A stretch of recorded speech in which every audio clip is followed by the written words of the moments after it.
Kita berdoa kepada Tuhan, urapi kami semua. Baik hamba-Mu yang membicarakan kebenaran-Mu, ya Bapa-Mu, Engkau pakai hamba-Mu yang kotor. Hamba-Mu tidak ada apa-apa, hamba kosong dan nol. Tanpa Engkau kami tidak dapat berbicara apapun. Oleh karena kasih dan kemurahan-Mu ya Tuhan, Engkau percayakan hamba-Mu ada di altar yang kudus. Dan kami percaya orang-orang yang mendengarkan kebenaran firman Tuhan ini, Engkau urapi telinga mereka, agar pertobatan terjadi dan pengertian benar tentang siapa Engkau Allah yang hidup dan berkuasa. Mereka akan mengerti ya Bapa, sehingga mereka tidak hidup dari menangisi masalah, tapi mereka senantiasa keluar sebagai pemenang-pemenang Allah.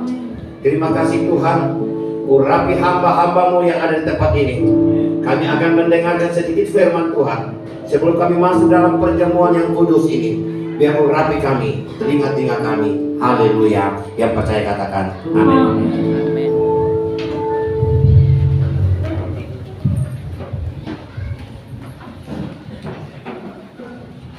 Salam untuk kita semua. Menjadi beban bagi saya untuk memikirkan tentang orang-orang tua yang ada di sini. Bagaimana orang-orang tua kita dapat memahami, mengerti jelas. Dan kita harus melayani firman itu harus pelan-pelan, tidak bisa cepat-cepat.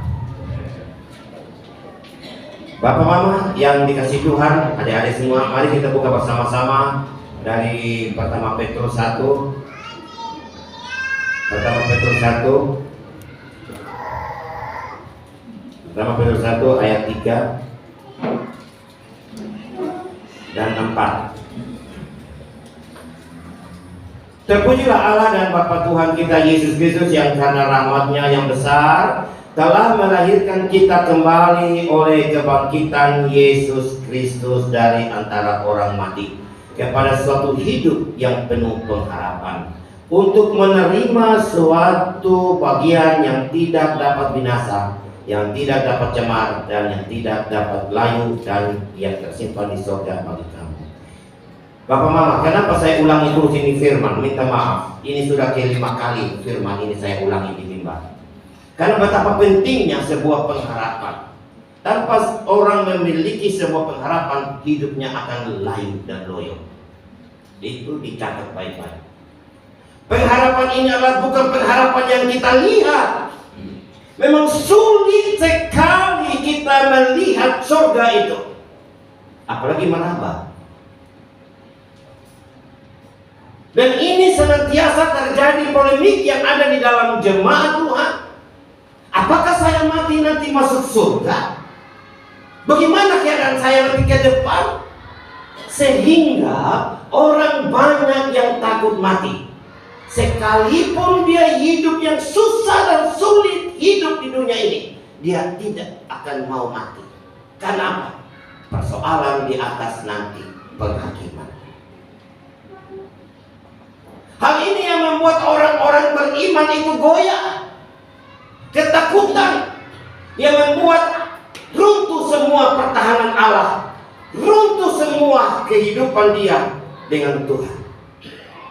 Dia tidak bisa bertumbuh karena apa? Diserang terus akan jiwanya itu. Jiwanya itu yang tempat penyerangan iblis, yaitu pikiran dan perasaan.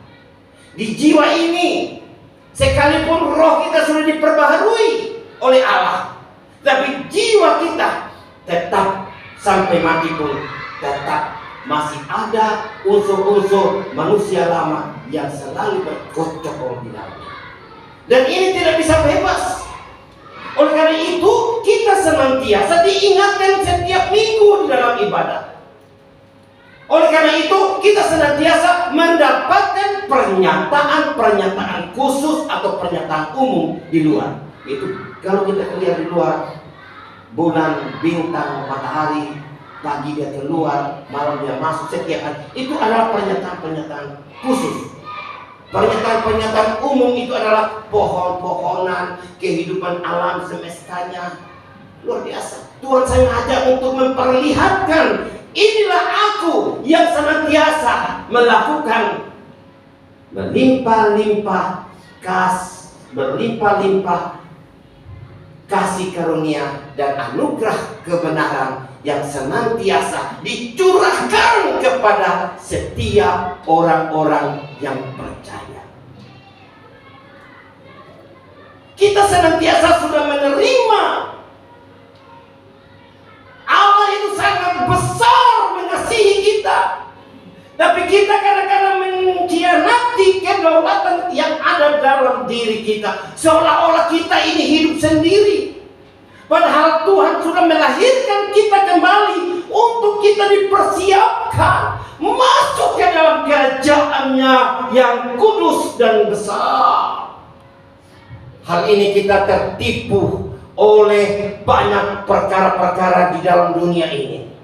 Kita tertipu di dalam fakta dan data-data yang ada di dalam dunia ini. Seolah-olah Tuhan membiarkan saya susah, seolah-olah saya sakit, seolah-olah tidak ada Tuhan.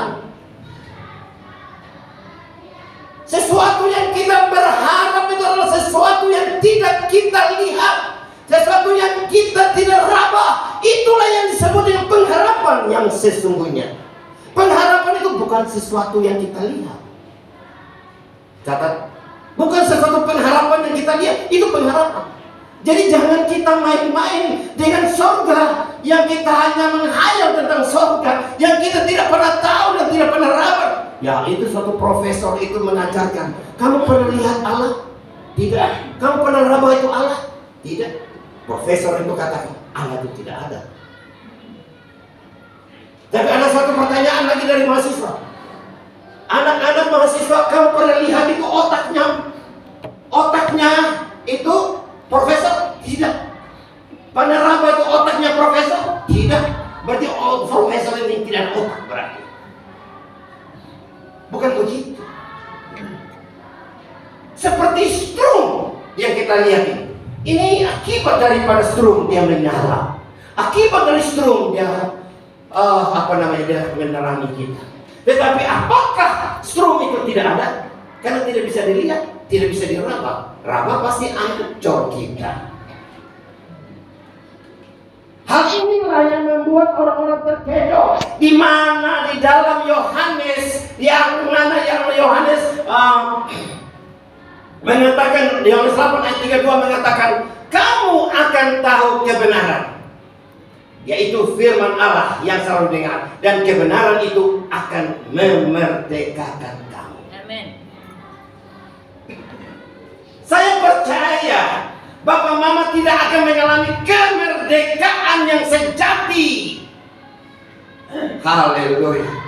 Kamu akan tahu kebenaran, dan kebenaran itu akan memerdekakan kamu. Kamu akan memerdekakan. Tapi kenyataan, berapa banyak orang Kristen tidak mengalami kemerdekaan. Berapa banyak orang Kristen, saya sakit, saya tidak mampu, hidup saya susah. Saya mau bilang kepada kita, yang pertama kita harus menyadari bahwa siapa saya, sejelek ini, saya berharga di mata Allah. Amin. Siapa saya? Saya ini adalah orang-orang yang sudah dilahirkan kembali, dikatakan di firman Tuhan. Dipersiapkan Allah untuk saya masuk surga. Amin. Saya dipersiapkan Allah untuk saya masuk kerajaan surga. Maka saya dilahirkan kembali karena rahmat-Nya yang besar. Dikatakan di situ, terpujilah Allah. Alasan inilah yang tidak ada alasan bagi orang-orang percaya tidak datang ibadah. Alasan inilah yang tidak beralasan kalau orang beribadah tidak ikut. Alasan inilah orang-orang itu harus melayani Tuhan. Amin. Tidak ada alasan untuk duduk diam di rumah. Sebab rahmat-Nya Allah telah melahirkan kita kembali, dikatakan. Saya sudah bawa firman ini sudah 5 kali ini sini. Dalam diri kita rahmat-Nya Allah melahirkan kita kembali untuk dipersiapkan masuk surga lewat kematian dan kebangkitan Kristus.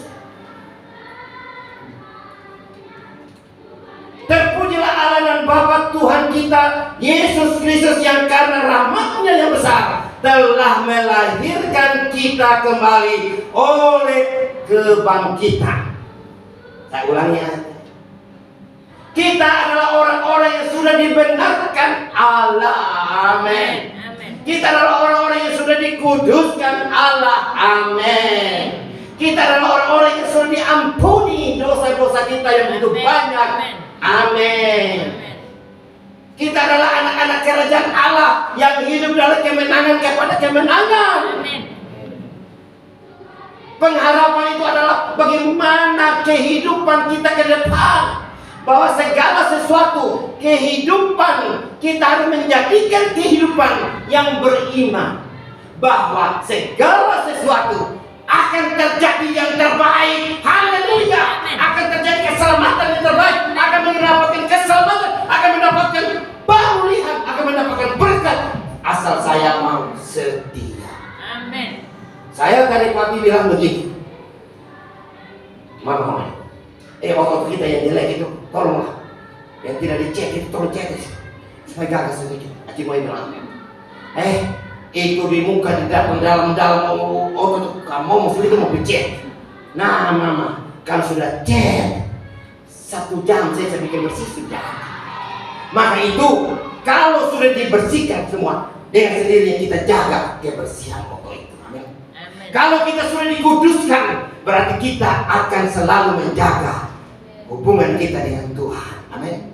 Kalau kita sudah dibersihkan, dikuduskan, diampuni, kita tetap menjaga tanggung jawab itu. Amin. Amin. Karena kita bukan kita lagi yang berusaha untuk kudus, tapi Kristuslah yang melakukan. Sekali kita dikuduskan, selama-lama kita dikuduskan. Di dalam Ibrani 9 ayat 32, Kristus yang sudah mengorbankan hidupnya sekali dalam hidupnya, mengorbankan tubuhnya di atas kayu salib sekali untuk selama-lamanya, dan kali dia datang berikutnya tidak berurusan lagi dengan dosa, tapi dia berurusan dengan keselamatan kau, Bapa dan Mama, saya dan engkau. Amin. Itu ayat Ibrani 9:32. Di sini kita melihat, kita kembali kepada firman Tuhan. Terpujilah Allah dan Bapa Tuhan kita Yesus Kristus yang karena rahmat-Nya yang besar telah melahirkan kita kembali oleh kebangkitan Yesus dari antara orang. Melahirkan, membaharui roh kita. Amin.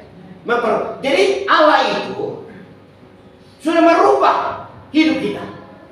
Tadinya kita manusia Adam yang berdosa, tapi dalam kematian dan kebangkitan Kristus kita diperbaharui kembali.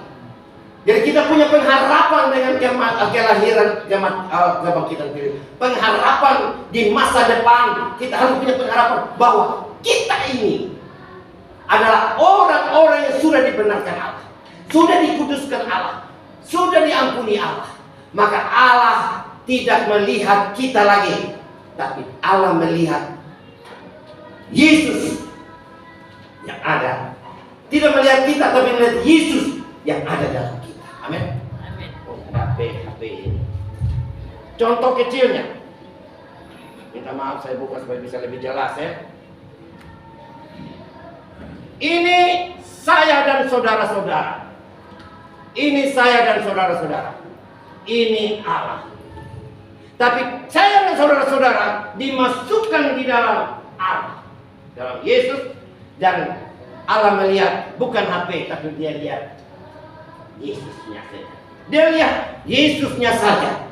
Jadi tidak ada alasan untuk kita berdoa dengan munafik. Allah melihat kita adalah bukan kita yang berdosa, tapi Allah melihat kita adalah orang-orang yang suci, yaitu melihat kebenaran Allah sudah melekat dalam dirinya. Allah Yesus Kristus dia melihat. Maka kita tidak perlu lagi berdoa dengan cara yang lama.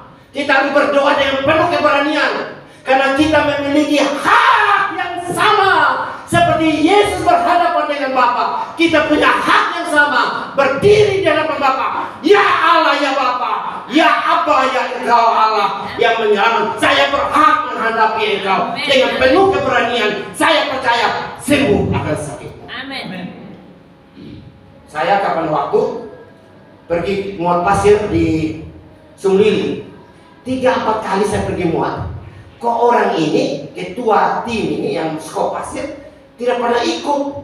Saya bertanya, kenapa ini anak tidak bisa ikut? Pak Ayub ini tidak pernah ikut-ikut.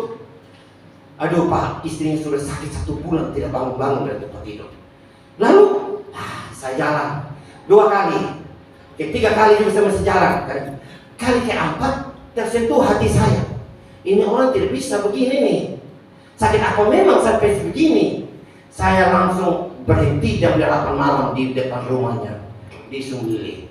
Di Sunglili jam 8 malam. Saya bersaksi di depan altar yang kudus ini. Tidak main-main. Saya sangat berdosa di hadapan Allah kalau saya berdoa bersaksi yang fiktif. Saya masuk dan terus saya telepon dia dari Jalaya. Om Ayub, tolong jemput saya masuk ke dalam dulu. Iya, dia jemput saya. Dia kasih bangun demi istri, mau doa. Akhirnya apa? Saya pergi malam-malam pakai saya ke HP sampai dalam. Mana istrimu? Iya Bapak, jangan sakit. Boyong dia datang bayar dari sini, dari kamar. Di kamar tuh bau kincing, bau sudah kenapa? Sudah tidak bersih lagi. Duduk. Saya hanya kata-kata firman Tuhan ini. Saya omong hanya tidak jauh-jauh, tidak berteologia. Hanya meyakinkan dia bahwa kebenaran itu engkau akan miliki, engkau akan dimerdekakan, engkau akan sembuh. Asal kau menyadari keadaan, menyadari identitas engkau, bahwa identitas engkau ini adalah Kristus dan Kristus adalah hidupmu.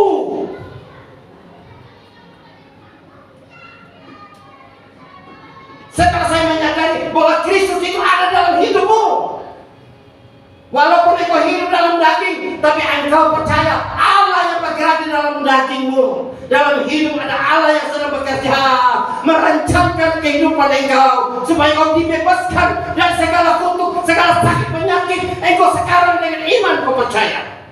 Ketika dia menangis, dia berkeringat keluar. Saat itu saya jamak dengan dia. Saya akan berjam dengan dia, saya berdoa. Saat itu dia rasa ringan. Dia angkat angkat, saya ringan Bapak. Ada perubahan saya rasa. Nah itulah itu sudah menerima kesembuhan. Saat itu saya monitor terus dengan dia. Saat itu saya ikuti terus dengan dia. Saya telepon, wah Bapak, saya Bapak pulang itu malam. Yang sepanjang malam 30 hari ini tidak pernah sentuh tempat yang tidak pernah tertidur. Wah, saat saya pulang, dia lelap jam 9 dia tidur sampai jam 4 pagi katanya. Haleluya, tepuk tangan untuk Tuhan. Haleluya. Di mana Tuhan melakukan segala sesuatu untuk engkau dan saya. Kebenaran ini, sekalipun kita tahu bahwa kebenaran ini, tetap kebenaran itu tidak akan memerdekakan engkau kalau engkau tidak menyadari pribadimu, bahwa pribadimu itu adalah orang-orang yang sudah dibenarkan Allah, orang-orang yang sudah dikuduskan Allah. Allah tidak melihat engkau, tapi Allah melihat Yesus yang ada dalam engkau. Amin. Dan engkau punya hak berdoa, cara berdoa, yakini bahwa Yesus Allah yang besar. Amin. Amin. Pertama Yohanes 5 ayat 14 katakan apa? Dengan lewat keberanian engkau datang kepada Tuhan dan Tuhan menjawab segala doa-doamu. Amin. Pertama Yohanes 3 ayat 21, apa saja yang kau minta asal engkau percaya dan penuh keberanian. Kata-kata keberanian. Efesus 3 ayat 12 mengatakan pintu masuk ke dalam rahmat Allah lewat keberanian kita menghampiri Allah. Wow, haleluya. Jadi doa itu jangan pengecut, jangan ketakutan. Ketakutan itu karena apa? Tidak memiliki pengharapan. Amin. Alias bergabung di dalam dosa. Kita harus punya keberanian hari ini. Kita harus punya keberanian berdoa kepada Tuhan bahwa saya pasti sembuh. Amin. Saya pasti disehatkan. Amin. Saya pasti diberkati. Amin. Saya pasti dibuka pintu bagi Allah. Amin. Karena rancangan Tuhan untuk masa depan yang penuh harapan. Haleluya, Yesus. Saya percaya firman Tuhan. Sebelum saya tutup ini, karena mau perjamuan. Untuk menerima ayat 3, terpujilah Allah dan Bapa Tuhan kita Yesus Kristus, yang karena rahmat-Nya yang besar telah melahirkan kita kembali oleh kebangkitan. Karena rahmat-Nya yang besar. Coba kita kembali di dalam ayat 23, kita lihat kembali di ayat 23, lanjut daripada pasal itu. Perhatikan itu. Karena kamu telah dilahirkan kembali, bukan dari benih yang fana, tapi dari benih yang tidak fana, oleh firman Allah yang hidup dan berkuasa. Bisa dimengerti? Oleh firman Allah. Firman Allah. Jadi rahmat Allah saya gantikan dengan firman Allah, dipersonifikasikan dengan firman Allah, disamakan dengan firman Allah. Dan firman Allah itu adalah firman Allah diekspresikan dengan pelayanan penginjilan. Engkau akan diberkati. Amen. Engkau adalah orang-orang yang dipakai Allah untuk mendapatkan sarana Allah, untuk memberkati orang yang lain yang belum bertobat. Maka itu ekspresi dalam penyampaian kebenaran Allah, pelayanan Injil, pemberitaan kabar baik kita harus jalankan, karena itu adalah orang-orang di sana akan mengalami sebuah pertobatan, dan yang mengalami pertobatan di sana maka dia akan dilahirkan kembali sama status dengan kita. Amin. Mengerti sampai sini? Amin. Jadi jangan kita berpikir kita tidak punya guna untuk melayani dan hidup untuk diri kita sendiri. Adalah sarana Allah untuk melahirbarukan orang-orang di kampung, orang-orang di sana yang belum memiliki sebuah kepastian. Kita adalah diekspresikan untuk pekabaran Injil, untuk menyampaikan kepada saudara-saudara Tuhan itu baik. Allah telah membangkitkan segala macam kebaikan-kebaikan Allah, maka engkau akan mendapatkan kekuatan. Karena apa? Roma 1 ayat 16 dikatakan, Injil adalah kekuatan Allah yang menyelamatkan. Injil itu adalah kekuatan Allah yang menyelamatkan. Untuk orang-orang yang belum mengalami lahir baru, dia akan mengalami lahir baru saat kita menyampaikan. Bukan Allah itu bekerja tanpa manusia. Allah bekerja membutuhkan manusia untuk kerjasama supaya kita dipanggil untuk memerdekakan orang lain. Amin. Amin. Dan kalau kita sudah melakukan kebenaran ini, saya pastikan engkau pulang, kekuatan yang baru akan menyertai engkau. Amin. Saya percaya apa itu kekuatan Allah yang sudah bekerja. Kekuatan kita terima ketika kita sampaikan kabar baik. Amin. Amin. Kekuatan yang kita terima ketika kita menyampaikan kabar baik tentang Allah, kita pulang pasti dengan sukacita di tengah-tengah kesulitan kehidupan kita ini, di tengah-tengah ketidakpastian dunia ini, di mana ketidakpastian dunia ini membuat kita goyah. Beras sekarang satu karung hampir 600.000. Beras hampir 600.000, setengah juta lebih. Kita goyah ketika data dan fakta ini ada di depan kita. Ibu-ibu rumah tangga terutama, dia akan lemah, dia akan tidak semangat, ketakutan. Maka itu firman Tuhan bilang apa? Ketika engkau pergi menyampaikan kabar baik, apapun alasan, tidak mengenal situasi dan kondisi apapun, engkau tetap percaya bahwa engkau adalah orang-orang sudah dibenarkan. Ada kuasa dari mulut engkau untuk membenarkan orang-orang di luar sana. Amin. Ketika engkau sampaikan itu, ada kekuatan kuasa yang menggetarkan hati orang untuk orang itu bertobat dan menyerahkan hidup sepenuhnya. Dan orang itu akan mengalami lahir baru dan lahir baru. Amin. Sekarang pertanyaan menjadi perdebatan dari ahli-ahli teolog. Apakah lahir baru duluan baru percaya kepada Tuhan, ataukah percaya dulu baru dilahir barukan? Saya minta jangan saya saja bicara. Tolong angkat tangan. Yang mana yang sebenarnya? Percaya dulu baru lahir baru. Maka itu dibutuhkan kita, kehadiran kita, untuk menyampaikan kabar baik, untuk menyampaikan suami kita yang belum bertobat, untuk menyampaikan istri kita yang belum bertobat, untuk menyampaikan anak-anak kita yang belum setia, menyampaikan karyawan-karyawan kita. Saya terus terang aja, siapa saya ketemu pasti saya sampaikan. Minta maaf anak-anak saya ini, saya melayani firman terus. Bahkan minta maaf Ibu Novi juga yang tinggal di rumah saya melayani terus sudah 2-3 kali. Kadang-kadang masa omong, saya khotbah lagi. Sampai dia keluar dari luar toko, Pak Thomas main khotbah terus sama saya. Itu tugas dari saya, Mama. Siapapun yang saya ketemu, saya akan sampaikan. Ketika kita sampaikan kabar baik, saya percaya kekuatan ada dalam diri kita. Amin. Kekuatan ada dalam diri kita. Kiranya berkat Tuhan yang saya berikan kepada kita bisa camkan baik-baik dan kita ambil itu sebagai suatu hal yang positif untuk membangunkan iman-iman kita, dan ke depan kita sambung lagi di dalam seri ke-6. Terima kasih, Tuhan berkati. Waktu dan selanjutnya saya serahkan itu.